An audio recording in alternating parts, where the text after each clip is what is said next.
তুমি যদি এইবাৰ মোক কাৰখন নিদিয়া মই কিন্তু একো নাখাওঁ আৰু Oh my baby, my daughter, you good girl না? কাহি গ্লাস খাই লোৱা। নাই মই নাখাওঁ, মোক কাৰখন লাগিবই। তোমাৰ কাৰণে সাৰপ্ৰাইজ আগতে খাই লোৱাচোন। এইটো চোৱা।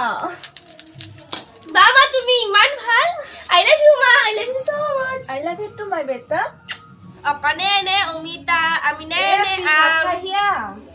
মাই কিন্তু মোক এইবাৰ চাইকেলখন লাগব। হৰেণত জিয়াতেও চাইকেল লৈ যায়, তই কিন্তু টিকটিককৈ চাইকেলখন দিবা লাগব মোক এইবাৰ। এনা কথা কৈছে তাই নাচাই কিয়া লাগ বোলাতে তোক মই গোটেই ক'ৰ পৰা চাইকেলখন আনি দিম। 1 টকা 2 টকা বস্তু বুলি ভাবছা নেকি? 6-5 হাজাৰ টকাৰ বস্তু খুজলিয়ে তই গোটেই পানা চাইকেলখন এৰি মাৰলে শুনা পাই স্কুলৰ পৰা এখনিও তই গোটেই খোজকাঢ়ি যাবা নোৱাৰা। আমাৰ দিনত আমি 6-5 মাইল ৰাস্তা খোজকাঢ়িয়ে গেছিলো। সেনকে বঢ়িয়া আণ্ডাৰ মেট্ৰিক পাছ কৰছো। তই গোটেই এখনিও খোজকাঢ়ি যাবা নোৱাৰা নাই। বাপৰু মই নহ'লে আজি পেৰে নালগে যায়